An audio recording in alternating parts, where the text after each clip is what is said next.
From a Ouija board experience gone terribly wrong to even more stories of family home poltergeists and demons, here is part 2 of the top 10 Ed and Lorraine Warren cases that are too terrifying to read about. Starting off in our number 10 spot, we have the Smurl House. In August of 1973, the Smurl family had moved into a new home in West Pittston, Pennsylvania, but things quickly took quite a dark turn. The family began to claim that their new home was possessed by some sort of demon that caused loud noises and bad odors, and that whatever this entity was, it was doing some really violent things to the family as well as to their pet dog. Gotta draw a line somewhere. This went on for years before they decided to call in the pros. Of course, Ed and Lorraine were on the case. According to Ed, there was a demon that inhabited the home and it was very powerful. It had the ability to shake mirrors and other items of furniture, and they began trying to persuade it to leave by playing religious music and praying.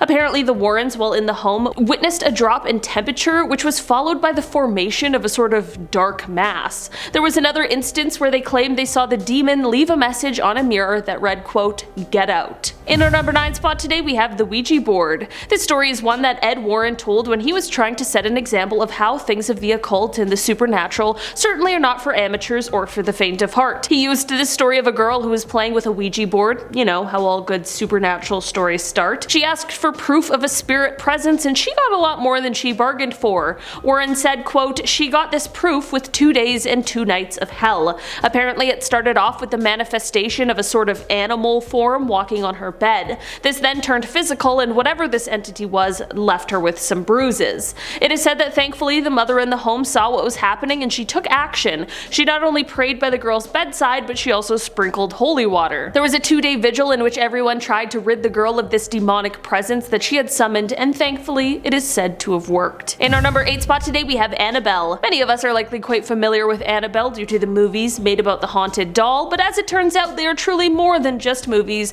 as the real story is said to have taken place in the 1960s. I always thought that Annabelle was kind of like a Chucky ripoff, but it turns out it is way more sinister than that. This is at least when Ed and Lorraine began to get involved with the doll. In 1968, 2 roommates claimed that a Raggedy Ann doll that was gifted to one of them by their mother had become possessed by the spirit of a young girl named Annabelle Higgins. After further investigation by the pair, the Warrens explained that the doll was being manipulated by an inhuman presence, and they knew that the roommates would not be able to keep the doll without fearing for their safety. This is what led to the pair taking the doll and placing it in their occult museum, and this is the story that inspired the hit movie. In our number 7 spot today, we have the Donovan Family. In the early 1970s, the Warrens were called to the home of the Donovan family, and when they arrived, they found them all terrified. They witnessed loud pounding and other inhuman noises coming from inside of the walls, the wallpaper was peeling, and the water was running red. The Warrens began their investigation, and this included asking them questions to try and find out if there was a source of the haunting,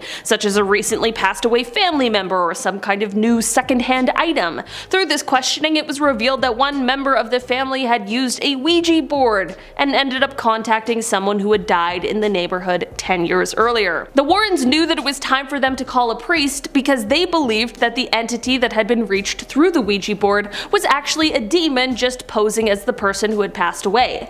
Following an exorcism, it is said that the things in the home slowly returned to normal, but the events stayed with the entire family. One member who witnessed the hauntings and the exorcism said, quote, "I, nor anyone else in my family, have ever before witnessed anything so weird and terrifying." In our number 6 spot today, we have the Borley Church. This is the story that is said to be the inspiration for the terrifying movie The Nun, so buckle up.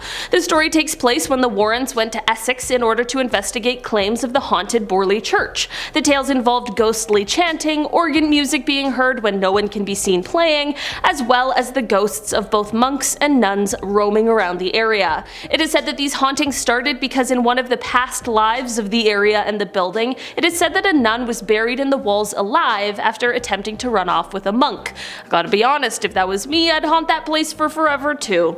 The Warrens are said to have made a series of visits to Borley, and in regards to their very first visit, Lorraine apparently said that it was a phenomenal experience. She spoke about how there was a reporter who was also there to cover the story, and this reporter was particularly skeptical about the reports. Suddenly, however, this reporter began feeling ill and was struggling to breathe. Later that night, after listening to a tape recording of the event, it is said that a disembodied female voice could be heard repeating the words, quote, "Hit him, hit him. In our number 5 spot today, we have the Lindley Street haunting. This is a case that the Warrens were involved in back in the 70s. A couple named Gerald and Laura Goodwin had adopted a girl named Marcia a few years prior to this case and the strange occurrences taking place. There were a bunch of weird things that started happening, including furniture moving, seemingly of its own accord, as well as a crucifix flying off the wall, again seemingly by some sort of invisible force. What really drew people into this case specifically, and what made it so sensational, was the number of people who had reputations of being reliable who also claimed to witness these strange occurrences. It is also said that some people claimed to even hear Marcia's pet cat speak. One reverend even claimed to see the cat singing Christmas carols in the basement, but let's be honest, while that would be jarring, that's also one of the funniest things I've ever heard in my life. In our number 4 spot today, we have the theater haunting. Starting in Willimantic, Connecticut, the Warrens went to check out a theater that was said to have a number of strange apparitions and weird sightings. The manager is said to have been 32 at the time, and he had recently started working there when he saw the figure of a woman late one night after he had already closed down the theater. He saw the same figure the following night, and this led him to confide in one of the employees who had been there for years about what he was witnessing. This is when the employee said that from the balcony one night he had seen 2 actors in a Shakespearean dress. One of them fell, exclaiming, "They've killed me," and then all 3 of them disappeared. This wasn't the only employee either. The janitor also experienced strange happenings and sometimes even heard footsteps. The Warrens decided to conduct a seance in the theater. Ed apparently reported that, quote, "The girl whom the manager had seen came to us and explained that she had been killed after she witnessed the killing of a man.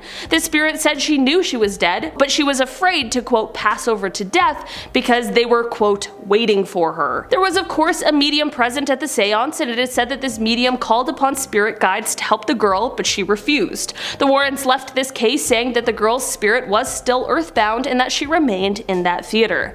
I wonder if she's still there. Does anyone know? In our number 3 spot today, we have the Enfield Poltergeist. In 1977, the Warrens were called to Enfield, which is said to be a North London suburb, over reports of some poltergeist activity.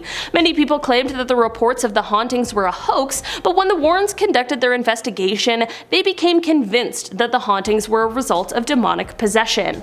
The claims said that the house had furniture that moved on its own, there were disembodied voices being heard throughout the halls, and just general haunting things that nobody would ever want in their home. Over the course of 18 months, there were over 30 people that included neighbors, researchers, psychics, and journalists who all claimed to see heavy furniture moving totally on its own, and many even reported hearing the voices as well. In the end, this case was so famous, it actually went on to inspire the story that was seen in The Conjuring 2. In our number 2 spot today, we have the Werewolf. Okay, I'll be honest, this is one of the more controversial Ed and Lorraine cases, but still we had to talk about it today.